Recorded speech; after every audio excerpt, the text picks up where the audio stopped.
Welcome to my channel. আজকে আমরা জানব কিভাবে প্রেজেন্ট কন্টিনিউয়াস টেন্সের ভয়েস চেঞ্জ করতে হয়। তো চলো ভিডিওটি শুরু করা যাক। প্রথমেই জানব প্রেজেন্ট কন্টিনিউয়াস টেন্সের গঠন।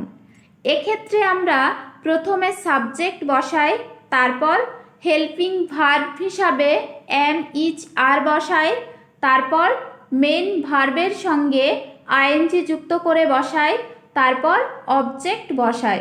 এটা হচ্ছে প্রেজেন্ট কন্টিনিউয়াস টেন্সের গঠন।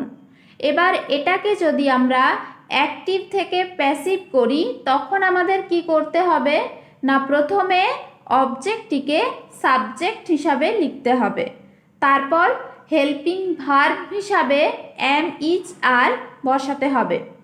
এই যে এম ইজ আর, এটা কিন্তু এখানে যে অবজেক্টটাকে সাবজেক্ট করে আনলাম এই অনুযায়ী আমাদের হেল্পিং ভার্বটা বসাতে হবে। তারপর বিং লিখতে হবে, তারপর মেন ভার্বের থার্ড ফর্ম বসাতে হবে, তারপর বাই লিখতে হবে, তারপর সাবজেক্টটিকে অবজেক্ট হিসাবে লিখতে হবে। এটা হচ্ছে প্যাসিভের গঠন। যেমন দেখো, হি ইজ প্লেয়িং ফুটবল।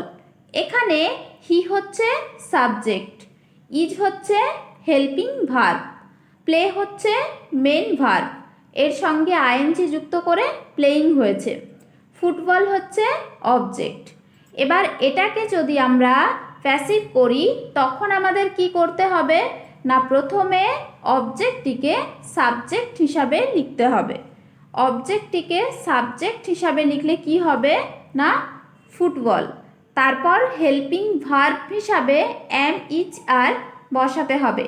এখানে ফুটবল যেহেতু সিঙ্গুলার তাই আমি এরপর ইজ বসালাম। তারপর বিং লিখতে হবে তাই বিং লিখলাম। তারপর মেন ভার্বের থার্ড ফর্ম বসাতে হবে। প্লের থার্ড ফর্ম যেহেতু প্লেড তাই প্লেড লিখলাম।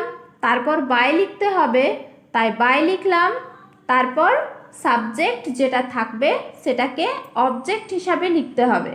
সাবজেক্টটিকে অবজেক্ট হিসাবে লিখলে কি হবে না, হিটা হিম হয়ে যাবে।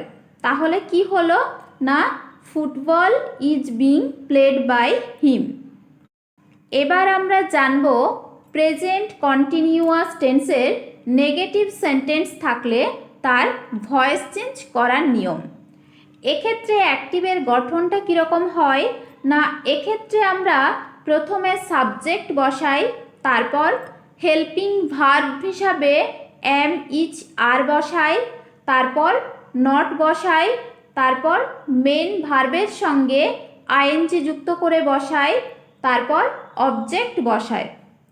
এবার এটাকে যদি আমরা প্যাসিভ করি তখন কি করতে হবে না, প্রথমে অবজেক্টটিকে সাবজেক্ট হিসাবে লিখতে হবে, তারপর হেল্পিং ভার্ব হিসাবে এম ইজ আর বসাতে হবে।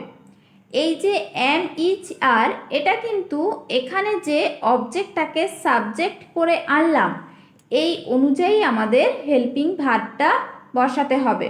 তারপর নট বসাতে হবে, তারপর বিং লিখতে হবে, তারপর মেন ভার্বের থার্ড ফর্ম বসাতে হবে, তারপর বাই লিখতে হবে, তারপর সাবজেক্টটিকে অবজেক্ট হিসাবে লিখতে হবে। যেমন দেখো, he is not playing football. এখানে হি হচ্ছে সাবজেক্ট, ইজ হচ্ছে হেল্পিং ভার্ব, প্লে হচ্ছে মেন ভার্ব, এর সঙ্গে আইএনজি যুক্ত করে প্লেয়িং হয়েছে, ফুটবল হচ্ছে অবজেক্ট। এবার এটাকে যদি আমরা প্যাসিভ করি তখন আমাদের কি করতে হবে না, প্রথমে অবজেক্টটিকে সাবজেক্ট হিসাবে লিখতে হবে।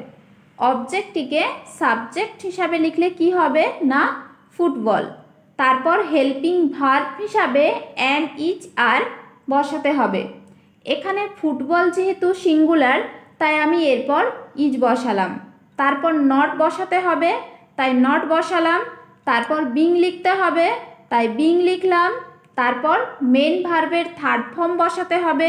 প্লের থার্ড ফর্ম যেহেতু প্লেড তাই প্লেড লিখলাম। তারপর বাই বসাতে হবে তাই বাই লিখলাম। তারপর সাবজেক্টটিকে অবজেক্ট হিসাবে লিখতে হবে। সাবজেক্টটিকে অবজেক্ট হিসাবে লিখলে কি হবে না, হিটা হিম হয়ে যাবে। তাহলে কি হলো না football is not being played by হিম।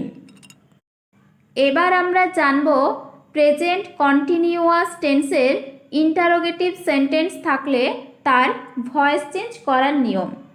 এক্ষেত্রে অ্যাক্টিভের গঠনটা কীরকম হয় না এক্ষেত্রে আমরা প্রথমে এম ইজ আর বসাই, তারপর সাবজেক্ট বসাই, তারপর মেন ভার্বের সঙ্গে আইএনজি যুক্ত করে বসাই, তারপর অবজেক্ট বসাই এবং শেষে একটি জিজ্ঞাসা চিহ্ন দিতে হয়।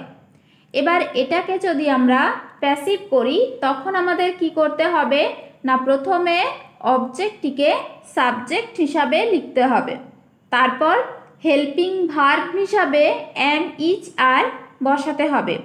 এটা যেহেতু প্রশ্নবোধক বাক্য তাই এই এম ইজ আরকে সাবজেক্টের পূর্বে বসাতে হবে, তারপর বিং লিখতে হবে, তারপর মেন ভার্বের থার্ড ফর্ম বসাতে হবে, তারপর বাই লিখতে হবে, তারপর সাবজেক্টটিকে অবজেক্ট হিসাবে লিখতে হবে এবং শেষে একটি জিজ্ঞাসা চিহ্ন দিতে হবে। এটা হচ্ছে প্যাসিভের গঠন। যেমন দেখো ইজ হি প্লেইং ফুটবল, এখানে হি হচ্ছে সাবজেক্ট, প্লে হচ্ছে মেন ভার্ব, ফুটবল হচ্ছে অবজেক্ট। এবার এটাকে যদি আমরা প্যাসিভ করি তখন আমাদের কি করতে হবে না প্রথমে অবজেক্টটিকে সাবজেক্ট হিসাবে লিখতে হবে। অবজেক্টটিকে সাবজেক্ট হিসাবে লিখলে কি হবে না ফুটবল, তারপর হেল্পিং ভার্ব হিসাবে এম ইজ আর বসাতে হবে। এখানে ফুটবল যেহেতু সিঙ্গুলার তাই এরপর ইজ বসাতে হবে, আর এটা যেহেতু প্রশ্নবোধক বাক্য তাই ইজকে আমি ফুটবলের পূর্বে বসালাম, তারপর বিং লিখতে হবে তাই বিং লিখলাম, তারপর মেন ভার্বের থার্ড ফর্ম বসাতে হবে, প্লের থার্ড ফর্ম যেহেতু প্লেড তাই প্লেড লিখলাম, তারপর বাই লিখতে হবে তাই বাই লিখলাম, তারপর সাবজেক্ট যেটা থাকবে সেটাকে অবজেক্ট হিসাবে লিখতে হবে। সাবজেক্টটিকে অবজেক্ট হিসাবে লিখলে কি হবে না হিটা হিম হয়ে যাবে। তাহলে কি হলো না is football being played by him.